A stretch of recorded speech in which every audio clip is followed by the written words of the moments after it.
Hello, my name is Erin Kniff-Yeager, and I work in the Division of Youth Development and Partnerships for Success here at OCFS. I am happy to welcome you to our first Lunch and Learn webinar today in honor of Human Trafficking Awareness Month. If you require technical assistance during this presentation, please just give us a thing, reach out in the chat for assistance.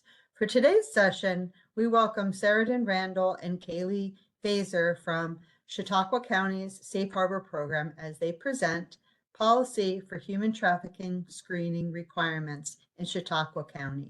And with that, I'll turn it over to Sheridan and Kaylee.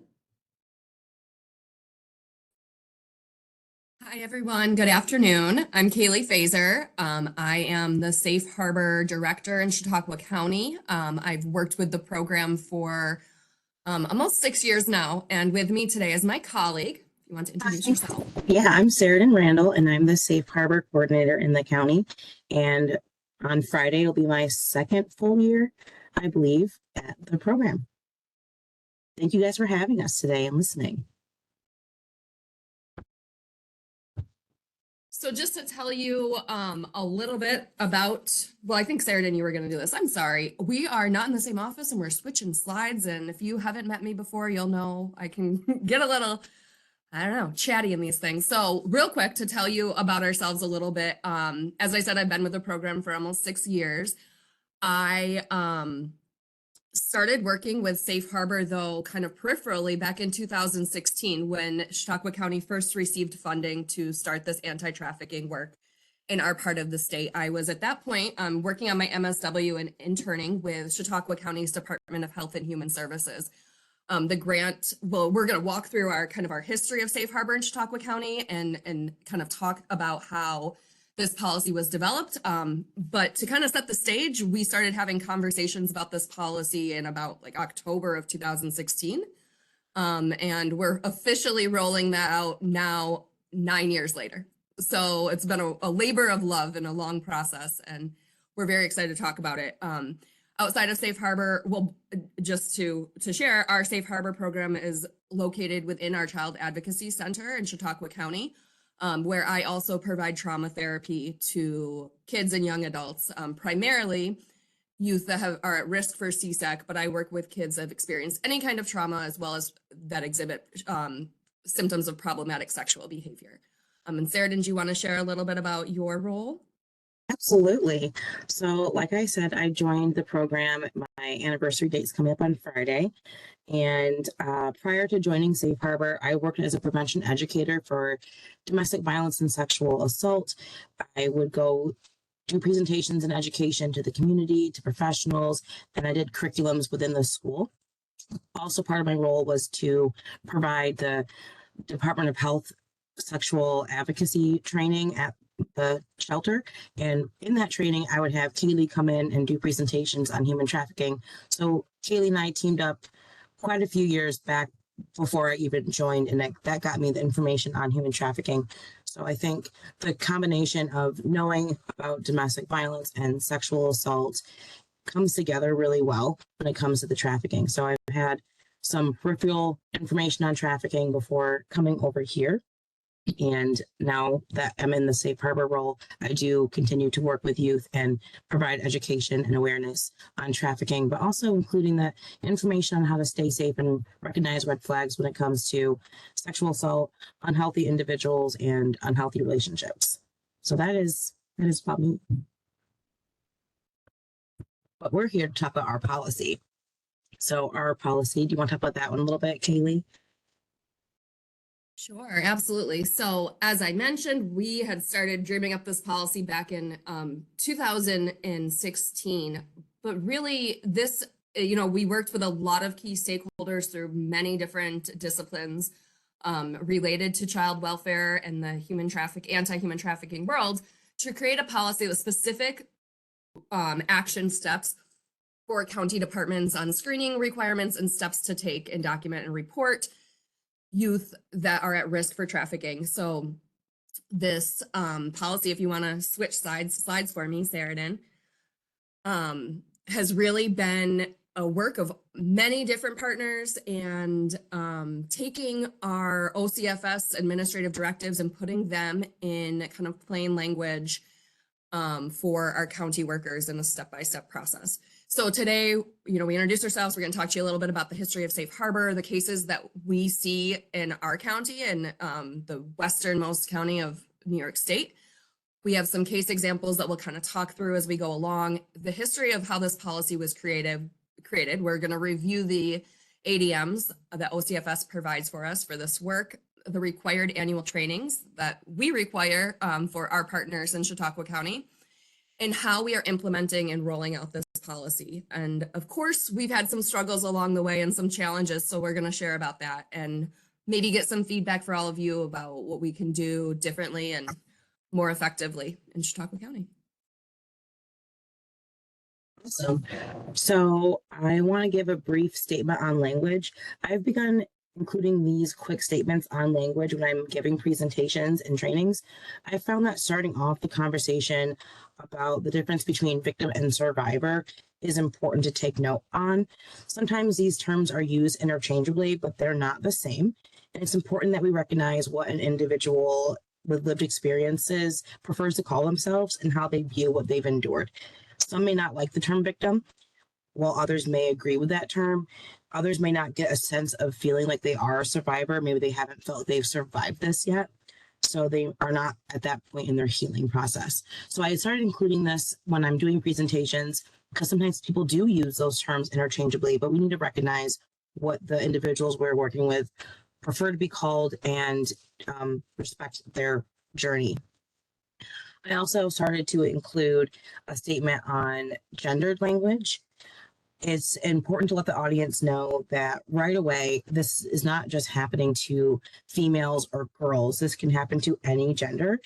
And it's helpful to help them connect that before even getting into the nitty-gritty of what trafficking can be. So they have their minds open to recognize these signs. Maybe if you're working with professionals who are working with individuals and youth, starting out right away mentioning this is not just a feminine, female, girl focused crime. It can happen to any gender, non-binary, trans, all those types of victimizations occur. So if we start off the discussion saying this right away, maybe they'll be thinking about it and thinking about other people they're working with and not get to that in the end or in the middle. So I start right away with talking about these things. This crime does not discriminate against gender. So I started including that, and I wanted to include that today as we are discussing it, because sometimes we do tend to lean one way or the other when we're giving examples, but it's important to note and keep that in mind. Another important reminder is the general purpose and mission of what Safe Harbor is and what Safe Harbor does. Safe Harbor is a New York State program that implements a system-level approach with an existing child welfare and allied youth serving organizations, which includes runaway homeless youth programs, probation, PINS, Youth Bureau, and other critical partners. This approach leverages existing system strength to create a more effective and efficient response to youth who have experienced commercial sexual exploitation or trafficking, or those who are vulnerable to it. Including this is really important because this is how our policy has begun. That's the framework of our policy, just what Safe Harbor really is. And I wanted to include that today when we're discussing that building of it. Another important mission I have is OCFS's efforts to address human trafficking over the last decade has included raising awareness, providing training and technical assistance, developing and implementing the Safe Harbor program, and guiding that implementation of that federal act that was passed in 2014. So I put that in blue of what that huge important chunk is that, again, has been what the framework of the policy has begun with. Awareness raising, the technical and training assistance, implementing the program, and guiding how to utilize what that act really means, how it's used in its, not just in theory, but how it looks within their jobs. Thank you. So as I mentioned, we in Chautauqua County started to receive funding for Safe Harbor in 2016. I, at the time, was doing my MSW internship with the Department of Health and Human Services, and I was working very closely with the Deputy Commissioner of the department, Leanna Luca. And Leanna had at that time contracted with the area's YWCA to kind of to take on the Safe Harbor project. So this was back 9 years ago, and in Chautauqua County, we were under the impression that trafficking didn't really happen here. We didn't have that. It wasn't a big issue. And two, we got this money, we weren't going to waste it. So what were we going to do with it?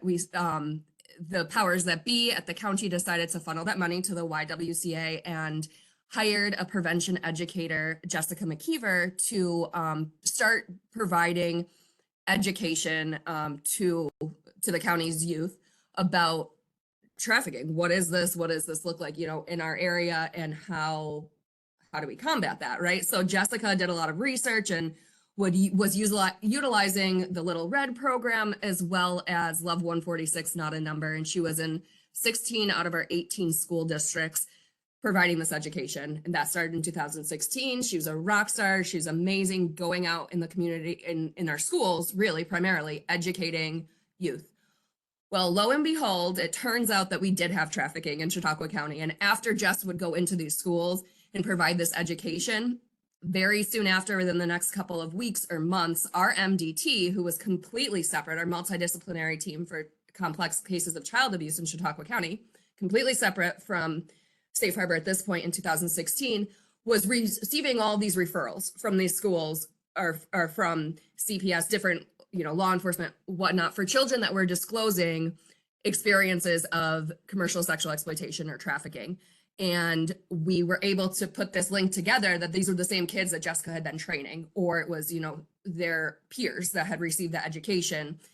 And these kids were self-identifying that they had been in these situations or had experienced this type of abuse or trauma. Well, our multidisciplinary team, it really, as we had thought, didn't think this was really a problem here, really didn't understand how to help, what to do. It was not something that we were really familiar with. So in about 2019, it was decided by Chautauqua County that our Child Advocacy Center, we go by CAP in Chautauqua County, Child Advocacy Center program of Chautauqua County, we decided that CAP would absorb the Safe Harbor program, as CAP also organizes and coordinates the Chautauqua County multidisciplinary team. So bringing the two organizations or the two programs together under one roof really solidified and changed, I think, the trajectory of the anti-trafficking work we're doing in Chautauqua County. So Safe Harbor came to CAP in 2019, and I was hired as the coordinator. At that point, I had received my MSW. I was licensed as an LMSW, and I was providing, I was working with older adults who had experienced trauma and adults that were experiencing chemical dependency. And I had, anyways, so I'm getting off topic, but I moved into CAP 2019 as well as Safe Harbor. And our goal then was to educate our multidisciplinary team with as much evidence-based education and research to be able to understand what trafficking looked like in a rural community and how to respond in a trauma-informed, youth-centered way. So we have, and Sheridan will share our numbers, but we've trained, I think, tens of thousands of people at this point, and really have a strong MDT that is understanding and aware of CSEC and how to approach that. Throughout this process, starting in 2016, we also developed a critical team utilizing the resources and tools that are provided to us by OCFS, that blueprint. And then there's another document that has been, I can't think of what it's called right now, but I'm sure Sheridan will reference where we can find those things in a little bit, but those were really key in starting this critical team. And so our critical team kind of mimicked in the beginning our multidisciplinary team, some of the same partners, but it was a kind of a loosey-goosey type of partnership with the critical team, as we were not the critical team wasn't under those social service statutes, whereas the MDT is. So we can share more confidential information and work together for the betterment of an investigation in the MDT. So our critical team has continued. It's evolved as Safe Harbor moved into CAP, has become part of our multidisciplinary team. We utilize our multidisciplinary team for any active investigations with CSAC or CSAM, but to provide education and awareness, we are utilizing our critical team, which we'll talk a lot more about as we go on as well. But I think about 2022, our program was growing, and I personally was and professionally becoming more interested in doing clinical work versus doing the coordination and administration of Safe Harbor. So my dear friend Saradin came on and has taken our program in a whole nother direction in the past couple of years. And you want to pick up from here and share where you've gone, what you've done? Absolutely. So I joined in 2023. My addition to the program for the county has brought back the education component to the schools utilizing 146. Our agency then hired a prevention educator to assist in facilitating Love 146 curriculum and working with younger children on online safety. We continue to provide groups on many subjects surrounding protective factors, self-esteem, resources both locally and nationally. We work on awareness and education training. I brought Safe Harbor to my county. I'm bringing my knowledge and experience on teen dating violence and sexual abuse, which has a lot of intersectionality with trafficking and information on how youth who experience these things can be at an increased risk of trafficking. So we are providing groups to our runaway homeless youth shelter. We work with groups at alternative education schools. We do a lot of in-school work and groups with youth. And then 2023, the Arise group opened up officially. Do you want to talk about that a little bit, Kaylee? I don't want to overstep. Yeah, thank you for remembering. Another cool thing that we have done in Chautauqua County. So way back to 2016, again, I mentioned our first coordinator, Jessica McKeever. She is so passionate about the anti-trafficking work and empowering young girls and women. And when Jessica decided to step down from the Safe Harbor role and I was brought in, Jessica's path really turned to creating a nonprofit for young women in our community, young girls that can be empowering and be in anti-trafficking space. So over the course of the past, about 9 years, Jessica, myself, and a friend of ours named Kaylee Lindstrom incorporated and created a non-for-profit called Arise Chautauqua, which opened in the end of 2023. And last year we started doing groups. So we own a house in downtown Jamestown that has been completely renovated, and it looks kind of like a Barbie dream house inside. It's amazing. We have several different groups of girls between the ages of 11 and 18 that utilize our space with adults who have been trained through Saradin and myself and our MDT and other various organizations. And they follow a curriculum that's very closely mirrors the Girls Circle curriculum.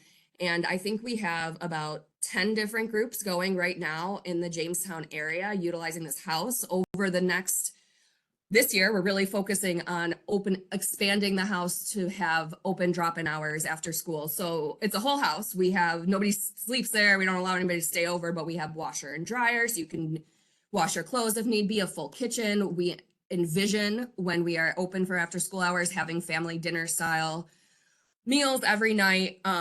We have a huge, what we call the closet, and it's like 2 full rooms in this house that are filled to the brim with new or gently used clothing. Girls in our community, without any questions asked, are allowed to shop the closet free of charge. And it's just really awesome. Saradin, anything you want to add about like what the groups do or things like that, or some of the education they're receiving? Those groups, they do so many things. They've taught individuals that attend those groups how to change oil in a car. They've taught them cooking lessons, smart finances and banking, a lot of really good life skills to help them build self-esteem and independence. So it's a really awesome program that we have at our disposal here. And I refer so many of my individuals to that group. But I just want to just add one thing about that, and then we'll carry on because we are talkers, if you haven't noticed, and we need to move through to the actual policy why we're here today.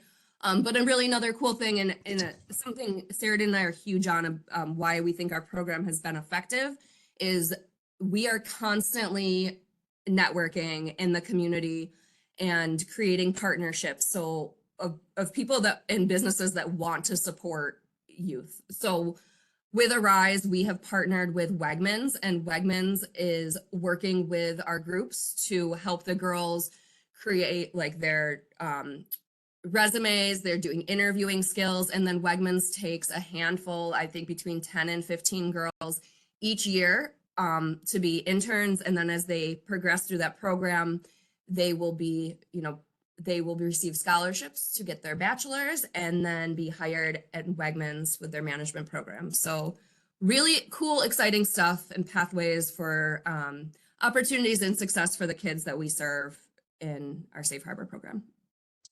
Yeah, I think that's a really good point that you mentioned about the partnerships.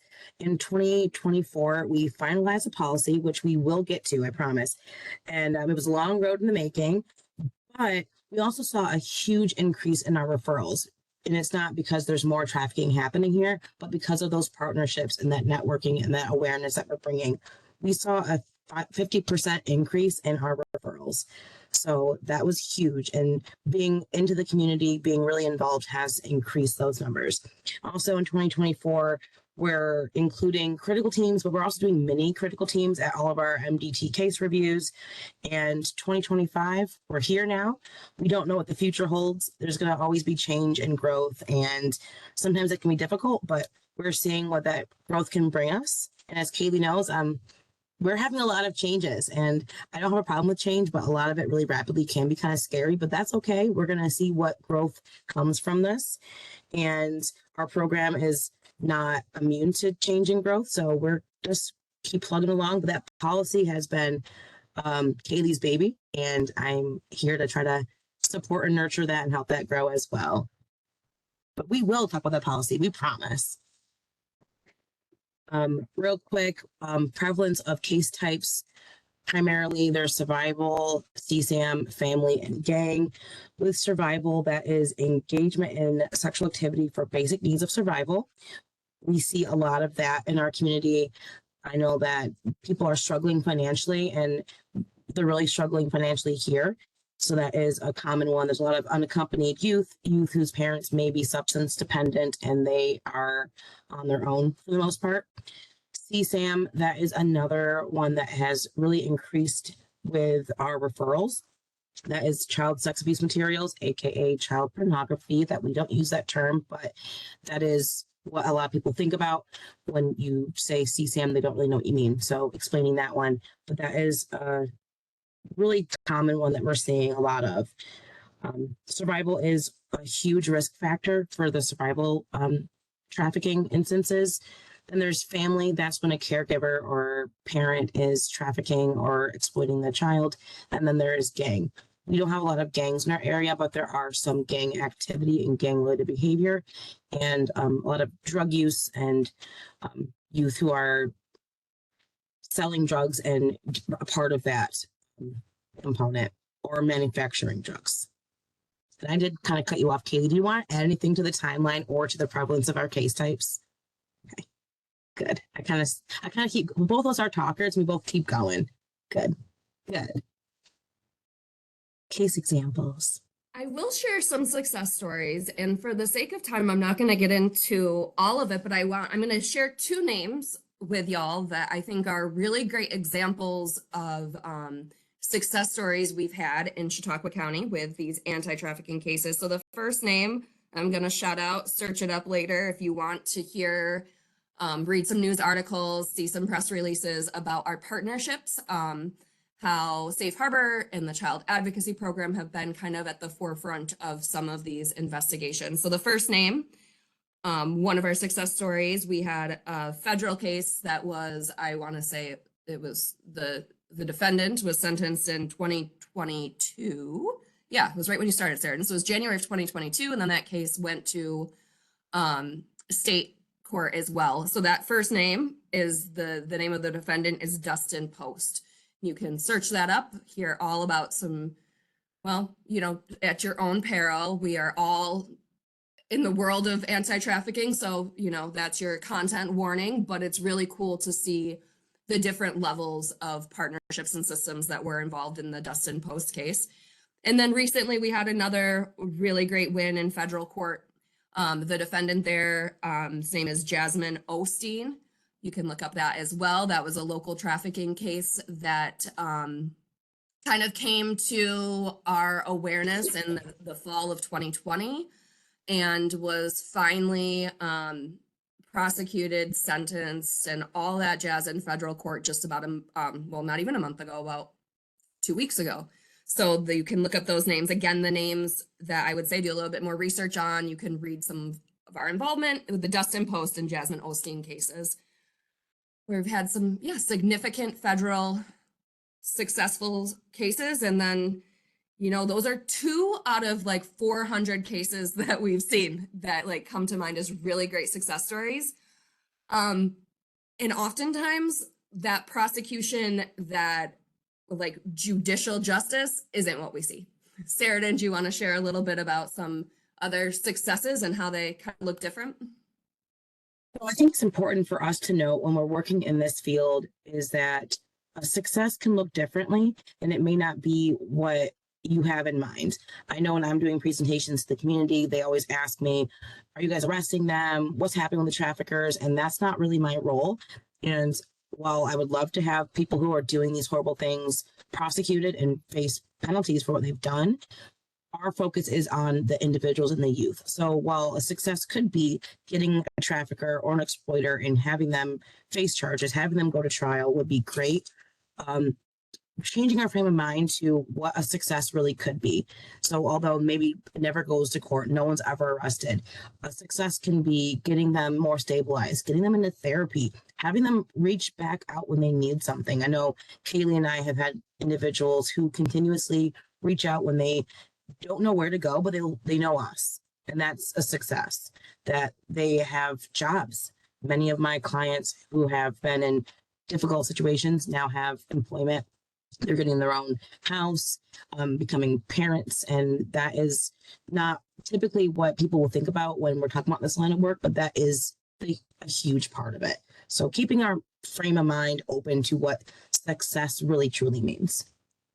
So nothing particular, but like what success is. Oh yeah, some of our partnerships. Go ahead, Katie. Partnerships. We love partnerships and connections and community collaboration over Chautauqua County. But again, I can't say enough of how significant it has been for our Safe Harbor program to connect so tightly with our multidisciplinary team. So here on the screen, you can see a long list of organizations from our county Department of Health and Human Services to all of our local police departments, state police, the Chautauqua County Sheriffs, as well as our federal partners, medical facilities, our local hospitals, mental health, victims assistance units, CASA, the courts, the Seneca Nation of Indians, so many different programs. We have over 35 different organizations that we have memorandums of understanding with to share information about cases in a way that's beneficial for that child and for the investigative piece. So that's really awesome. And we just love partnerships, and whatever, that's like my biggest thing, whatever you can do to connect with the folks in your area that have any kind of touch point with the kids that are at risk for trafficking. Outside of these listed here that are not part of our multidisciplinary team, but perhaps our critical team, or we have other contracts and memorandums of understanding, include lots of different schools. We work, as Sarah had mentioned, we go in and provide, once again, we're doing the Love 146 education in several of our school districts, but we also provide other online safety trainings and other anti-trafficking trainings to staff, as well as students and parents. And With our mental health team, we're able to go in and provide mental health and advocacy as well for youth that are identified to be at risk for trafficking right in their school if they are attending school. We've mentioned our critical team. You can see some cool pictures here. We love taking pictures too. Just, try to be happy, as Sheridan said, find those little wins and successes, and getting everybody to wear blue is always a success when it's National Trafficking Awareness Month. But our critical team partners include most of the members of our multidisciplinary team, but also a lot of different counselors and therapists, school personnel. We've mentioned our runaway and homeless youth shelter. They are on both our multidisciplinary team and our critical team. Our district attorney's office, PINS, probation, etc. And our critical team meets quarterly. We usually have a guest speaker that will come in and speak about some topic or trend that's relevant to the anti-trafficking world. We kind of share our stories of what trends we're seeing in our different disciplines. And because our critical team is not governed by the social services law that protects the confidentiality, we don't share anything case specific. But as I said, a lot of these partners overlap. So we can have little mini meetings as need be to address coordination of services and thus. Sheridan, anything you want to share about our critical team? Yeah, so our critical team, like Kaylee said, it meets quarterly and it's right after case review, which is perfect because most of them are already there. So they just hang out a little bit longer, and we have guest speakers. We do awareness activities and getting prepared for different awareness months or days or weeks, planning out the different colored days so we can spread awareness, and that throughout various social medias. We work together quite well. And in 2025, we're planning on strengthening our critical team to work on a community project. Feedback from the team will really decide what this project is going to be and how it will reach the community. But our critical team has some awesome people on it, and it's really big help. So again, the networking component has been huge on us being successful here. But we're going to talk about our policy now. You ready, Kaylee? Policy time. Let's do it. So as I mentioned, this has been in the talks since 2016 when we first received our Safe Harbor funding. And it was, kind of one of those things like, okay, we got to work on that policy. We got to work on that policy. But we were like, running around like chickens trying to take care of these cases and provide this education and do this outreach. And it just really never was a focus until a few years ago, I would say probably back in like 2020.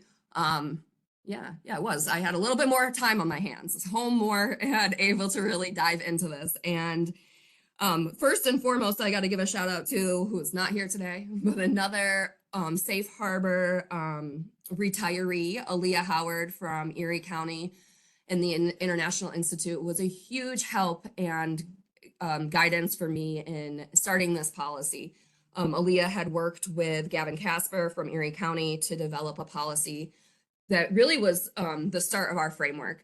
And they had, which we ended up doing too, is kind of looking at all of those OCFS ADMs, the administrative directives, and break that down into plain language. So thank you so much to Aaliyah and folks from Erie County who able to share that document with us. And we were able to kind of utilize that as a starting point. From there, we had formed focus groups. I am a social worker, big at heart that I don't make all the decisions. It's the team around me that is really important. So while I was responsible for drafting this and getting it signed and all of that, all the ideas came from the great team that I worked with. So our focus group had members of kind of all levels within our child welfare department in Chautauqua County. We had caseworkers, we had supervisors, we had mental health, foster care. We had folks that were doing advocacy. We had representatives from PINS and probation, CPS, the county's legal department, and folks at CAP. And then we had some other we have a handful of really great anti-trafficking cheerleaders in our law enforcement world. So they were happy to help and just provide different set of eyes as we all kind of talk through what this looked like. So over time, we connected those ADMs. so I had, well, let me back up. So we also had like, I was given a template for Chautauqua County. We're going to show you that in a moment of what their internal policies look like. So I utilized what Aaliyah had shared with me and the ADMs, putting all of that kind of into a document that was already in use in Chautauqua County. So taking that, our focus group then broke down everything a million times. That's went back and forth. We had so many meetings and so many conversations about, well, this doesn't quite make sense. And this was great because, as we'll talk about in a moment, like we really outlined like, okay, this step, you're gonna push this button in connections. I've never used connections, and I don't really, all I know is that's what CPS uses. So it was really great to have like, well, that doesn't logistically make sense, or foster care is gonna have a little bit slightly different requirement based on what other internal policies we had in the county. So it was really interesting, and it took a few years to really get this in a place where that focus group could agree. And as we all know, in these positions and in the world of human services, we have a lot of turnover. So that was a huge thing. As I had mentioned initially, I was working with the Deputy Commissioner of Health and Human Services, Leanna Luca. She has moved on to start her own private practice. So that was like about a year and a half ago, and that policy was really getting to a place when it was like, okay, let's do this. But then our entire management within like the upper management within the Department of Health and Human Services changed over. So thank goodness for the networking and strong collaboration we had built, is it wasn't too difficult for us to then really build those relationships with that new management that came in, and we were able to then move through this policy. It was signed by our county executive last year, and yeah, we're gonna kind of break it down.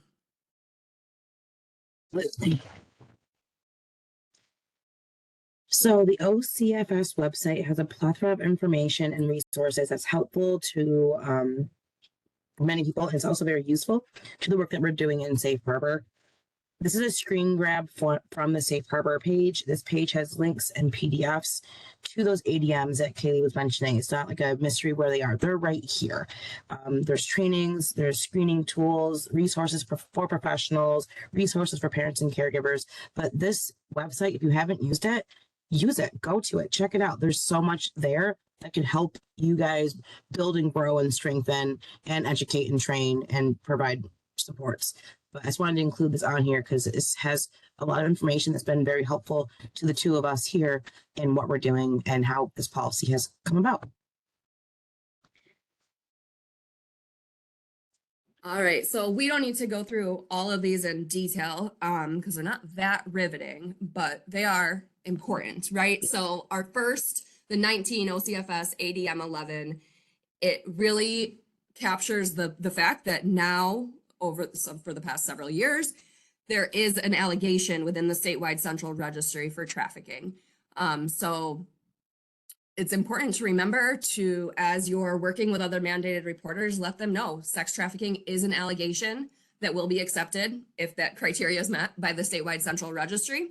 And back to connections, that if you're in the CPS world, that is an allegation that can be utilized to identify the issue and connections. Yeah, so it's not that riveting, but it is super important. They're required to make that finding of the sex trafficking, which is now a potential allegation, and that they should, for the maximum extent possible, collect that information and report it, which again is part of that federal act. So that this ADM and that federal act are just a continuation of one another. And then the more information about this is that there are implications. By definition, sex trafficking is an abuse allegation and must be reported to law enforcement and referred to the MDT or a CAC, and that all mandated reporters who have a reasonable cause to suspect need to make a report to the FCR. And again, if you're working with these mandated reporters and training the professionals, this information is super important, that it's not just you making things up and that you want more referrals. It's their requirement, which is important too. I think it's helpful that you're not just up there training people and like, you need to do this because I want referrals, but this is what this states. And then I'm just going to interject real quick with our policy that we created. Can you go back one slide so I can? Absolutely. So in that first bullet point, it says that a referral to a local MDT or child advocacy center is required and constitutes a law enforcement referral. So we know, so this is, we're also making that referral to the MDT, but within our policy that we created for Chautauqua County, it lists this, but then there's a subset that says that they'll email that referral also to, we had our organization created an email address that's like safeharbor@capjustice.com or .org, where all of the safe harbor referrals from CPS or from the department within Chautauqua County will be funneled there as well to our MDT coordinator. So that has been helpful. Yeah, more streamlined, no questions of who do I send this to? It's in that policy, so they have step-by-step directions. Another important ADM is the 15 OCFS ADM 16 requirements to identify, document, report, provide services, which again is pretty similar to what that federal act of 2014 was, that they are required to follow that act. They're required to identify, document, report, and provide services. And whenever a child is identified to be at risk, that they should work with Safe Harbor and that they should utilize those services. Safe Harbor is one of those services, and providing services is one of those requirements. And this is what they look like. Not that super interesting, but they look like a legal document. Kind of boring, but it gives all this information within that. And again, that is on the OCFS Safe Harbor website that has been put in the chat. Thank you. And this is our policy. Yeah. Also a riveting legal document. So interesting looking. Right. All right. So just to kind of capsulate that or summarize that, we streamline the referral process. So we are ensuring that youth are linked to the appropriate services when they've been identified to be at risk, whether they're at a medium risk, a high risk, or they meet that federal definition. We have different processes for each of those. This has helped improve the data collection and identification process. As Sheridan said, it has streamlined, this is what you do. These are the steps you follow. Simple, easy.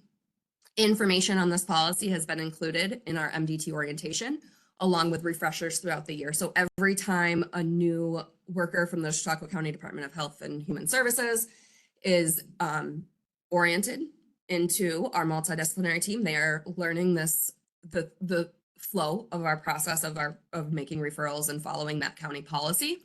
And another cool thing we learned from Aaliyah and Gavin in Erie County was they did something similar, and they would also have like quarterly refresher training. So we're going to be doing that this year too. If we notice, or MDT or any partners notice that maybe there's someone or some organization that needs a little bit more education or could use some help on understanding what trafficking looks like in Chautauqua County, then we will ask them to attend a training, tap them to be a part of one of these upcoming refresher trainings.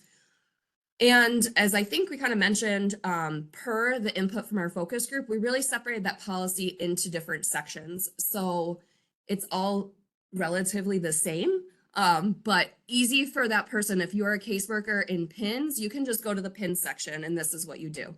If you have a CPS worker and you have an open investigation, that is going to look a little bit different than perhaps somebody that has a foster care case, right? So they can go right to their job title, and there'll be steps as to how to make that referral, how to document that referral and connections, and how to follow up with the appropriate person at Safe Harbor or within the MDT.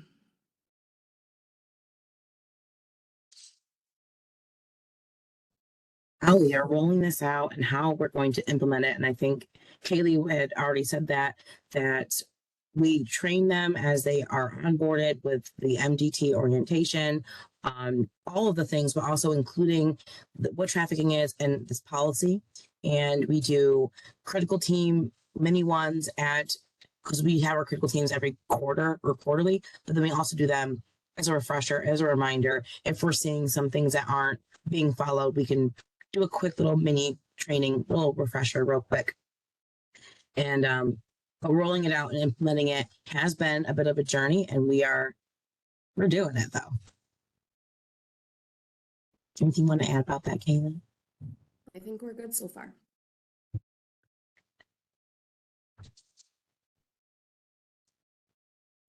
We have also included annual required trainings to our Youth Bureau funded agencies. Agencies that receive funding for youth enrichment programs are required to have staff attend human trafficking training every year. This requirement not only trains staff and volunteers who are working with youth, get awareness and education, but it also builds our connections to the community. We have really kept continuously saying that our networking, our partnerships has been instrumental, and it is true because that's what we're doing. But having that annual required training is important. Another thing I've done is work with the county on having quarterly trainings that I provide. I do them in both ends of the county. I try to change it. So north part of the county, south part of the county, daytime, evening, Zoom. So I have trainings throughout the year that people can attend. So they have new staff, if they have new volunteers, if maybe someone's kind of struggling, they are continuously able to have a training opportunity with me when I have these available. Anything you want to add about the required trainings?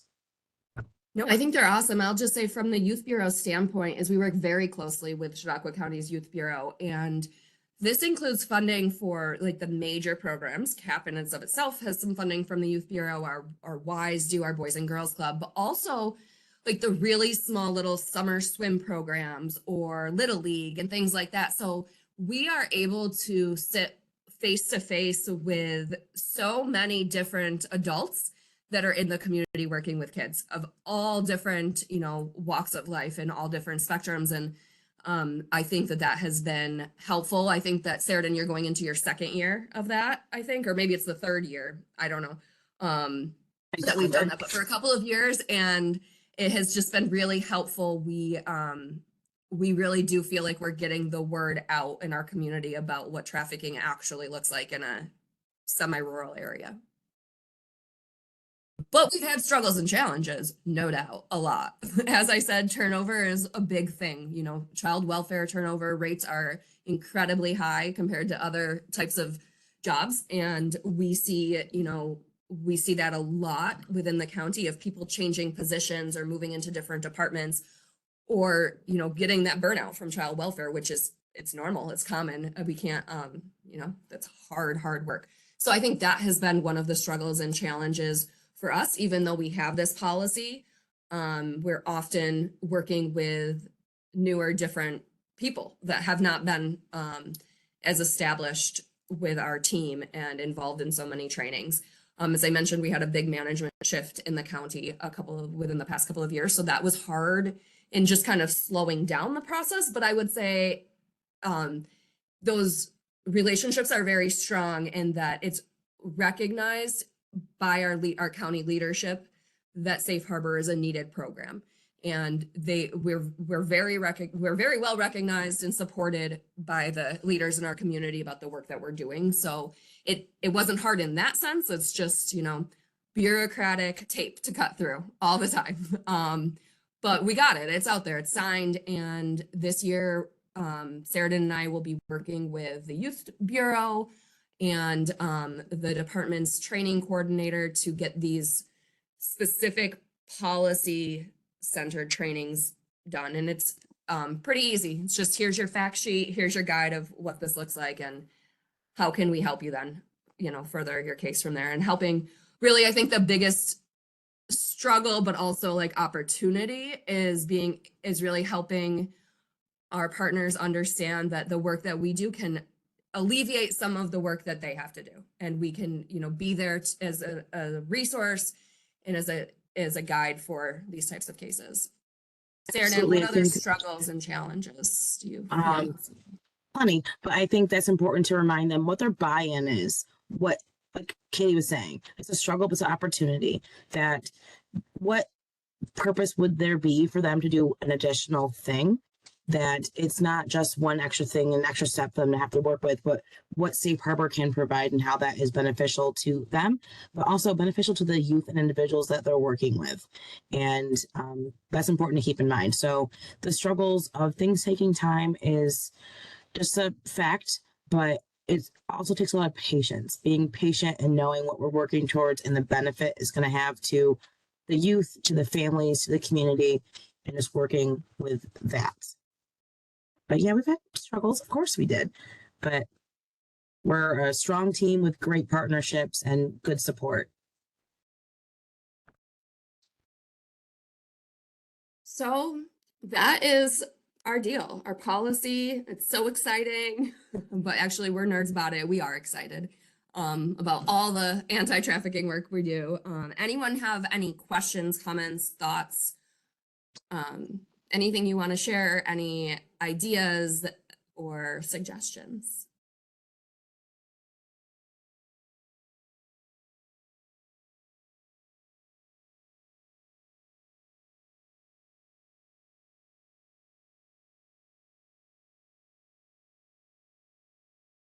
All right, well, thank you all so much for your time today and letting us geek out about our fun stuff that we're doing in Chautauqua County. If anyone wants to talk one-on-one with us, just please reach out. We are always here. I think it's pretty obvious we love what we do, and we want to see Safe Harbor grow throughout New York.